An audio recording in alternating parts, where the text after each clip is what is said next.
This is a short video all about how to avoid ruining the battery in your classic car and also in your camper van if you've got one. Prior to owning this SL55 here and the vintage Fiat 238 that we've just bought, I've never really thought too much about batteries. In these old classic 107s and the Pagoda that we've got in the Fiat 500, you can leave the car standing for a year, turn the key and the car will still work. But that's not the case with this car here. And in the camper van that we've just bought, I want to show you how to avoid wasting thousands of pounds on batteries, which is what the previous owner has done. So if you don't already know it, these SL55s or 500 SLs have got two batteries in them. They've got a big consumer battery in the back and a smaller starter battery in the front. And the two batteries are two different types of battery. Big consumer battery in the back tends to wear down over a period of time. I've not used this car for 2 weeks. So we're going to have a little look and see if this car actually opens or if the battery is so run down that the car doesn't open. Okay, that's a good sign. It's opening. And we're going to just have a quick look and see if after 2 weeks we get the consumer battery warning on this car.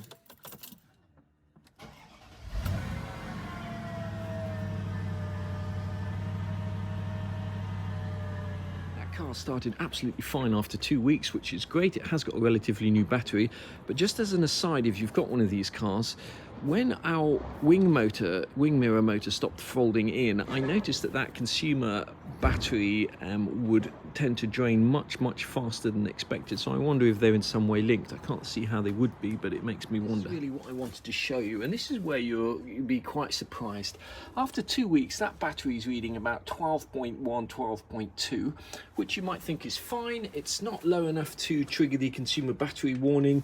Car starts fine, everything runs fine. But I ask you the question, what do you think the state of discharge of that battery is at 12.2? Do you think it's 5% discharge, 10%, 20%, 30%? What do you think it is? This is the relatively new Bosch battery that we've got in the project car that we're doing, and that reads 12.54 volts, which you may think is absolutely fine. But let me ask you the same question. At 12.5 volts, how discharged do you think this battery is? Do you think it's 5% discharge, 10% discharge, 20%? A little bit further in this video, I'm going to actually show you what a 12.2 or 12.5 voltage on a battery means and what the significance is and how it can cost you hundreds of pounds if you don't know that. Go back home and look at this vintage Fiat 238 van and the leisure batteries in that.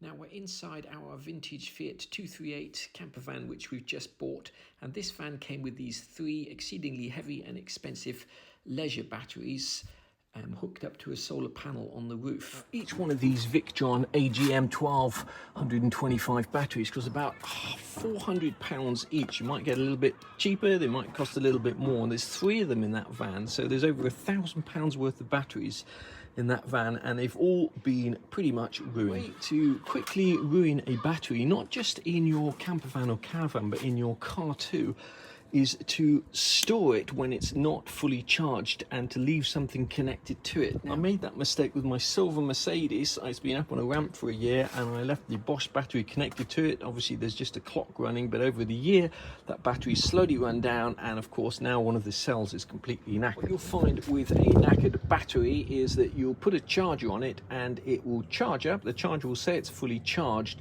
but then it will slowly start to, or even quickly start to just discharge down to 10 or 11 volts, which is the case with this battery. Now in that scenario, the battery is almost certainly knackered and you'll need a new one. What you can try if you've got the right sort of charger is sticking this into the repair mode and seeing if you can desulfate one of the cells in this battery. Now these batteries are called AGM glass matting batteries. They're special type of batteries, they're not standard lead acid batteries.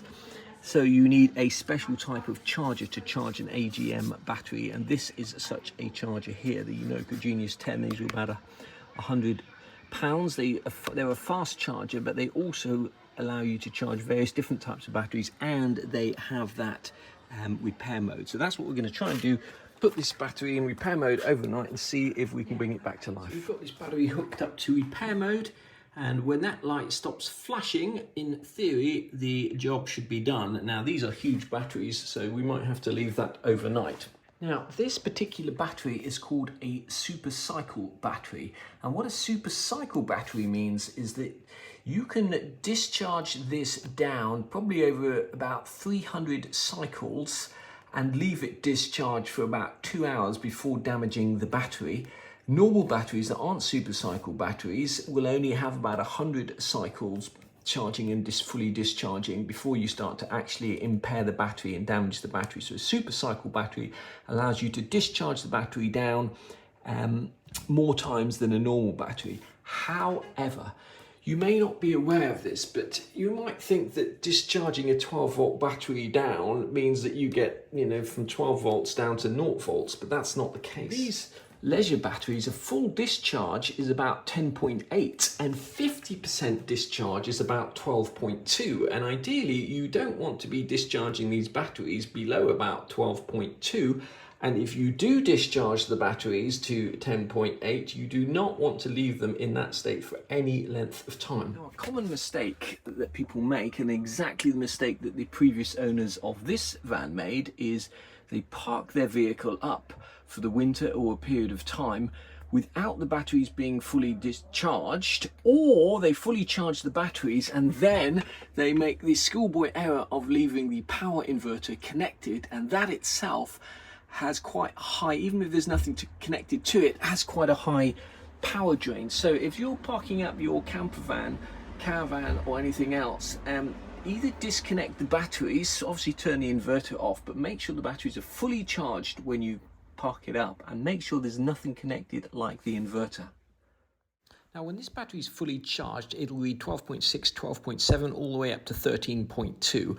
When the battery is 25% discharged, it'll read 12.4. At 50%, it'll read 12.2. And at 75% discharged, it'll read about 12. And what's deemed to be a fully discharged battery would be sort of 0 to 11.9 or 10.8 or something. So you may think that a fully discharged battery would be 5-6 volts. It's not. It's somewhere around 11.9 or 12 volts. And what happens is the voltage stays pretty steady whilst it's still in a good state of charge, and then rapidly falls off the end of a cliff when it gets discharge your battery up, and it can't get higher than 10.5 volts. It means it's got a dead cell inside. And if you fully charge a battery overnight and the voltage can't get to more than, say, 12.4 volts or less, it means the battery is sulfated, which is the case with this battery. It's been about 4 or 5 hours since we've had this on, and the repair lights stopped flashing, so let's see what the voltage on this battery is now. 12.26. Now, obviously that's better than it was, but just to remind you, 12.2 is a battery that's 50% discharged, so that this battery here, I think, is beyond hope. Just to make doubly sure, we are going to put it on the AGM mode here and then just charge it up for a few hours and see if we can get that to come up to the green light there. You can see this very quickly goes onto the green light here, 14.27, perfect. When we turn the power off from the charger, what you'll see happening is that battery rapidly falling down, which basically means it's sulfated. It's not holding its charge anymore. That battery should be holding steady at 12.7 or 12.6 or something like that. And you'll see it's just slowly but surely ticking down. So that is how you waste £1,000 plus. These batteries will have cost at least £1,000, probably more like £1,200, that are all completely ruined despite this vehicle never having been used, simply because somebody put it in storage with the inverter plugged in, and that little solar panel on the roof is not enough to fully charge those 3 batteries. Now, it's worth mentioning, if this battery was in your car at 12.2 volts, your car would probably still start. And if this was the consumer battery in your Mercedes SL55 or R230 500 SL, your roof and things like that would still work. But at 12.2, half of the battery sort of power you can get from this battery has gone. So you may not even know you've got a knackered battery because things may work, but in the context of, say, a Mercedes 500 SL, which has got that big consumer battery in the back, if your battery is sulfated and is not holding 12.6, 12.7% charge, you will find you get that consumer electrics warning much sooner than you should, despite the fact when you put the voltmeter over your battery, it's still reading something above 12 volts. After about an hour, this voltage has dropped down to 12 volts, which is basically means this battery is fully discharged, having had no load connected to it. It's knackered. We took those 3 leisure batteries to the local scrap yard. So we took the 3 leisure batteries and the small battery that was in the van when we bought it, and that actually gave us £39.60 for those batteries. So if you do have batteries that are no longer holding their charge, or old batteries, rather than throwing them out or taking them to the tip, you can actually get some money for them at scrapyards. What we'll be using in that camper van is not those exceedingly heavy AGM batteries. We'll be using this EcoFlow Delta, which is basically a lithium ion battery, and it charges to 80% in 20 minutes. So it's a really super fast charging battery. In the back, you've got all the mains power here. You've also got 12 volt output, so that can run the fridge and the sink as well, so there's no need to actually have an inverter or any of that. So we'll be getting rid of a huge amount of weight out of that van and making everything super efficient. And the solar panel will just plug straight into here, so we'll be able to, when we're camping, just charge this up from the existing solar panel on the roof. These are not cheap. I think we paid about £1,300 for this, which is the same as you'd pay for 3 of those AGM batteries, but this weighs a fraction of that. You can get far more power out of this, and obviously you can just take it out the van when you're not using the van for camping.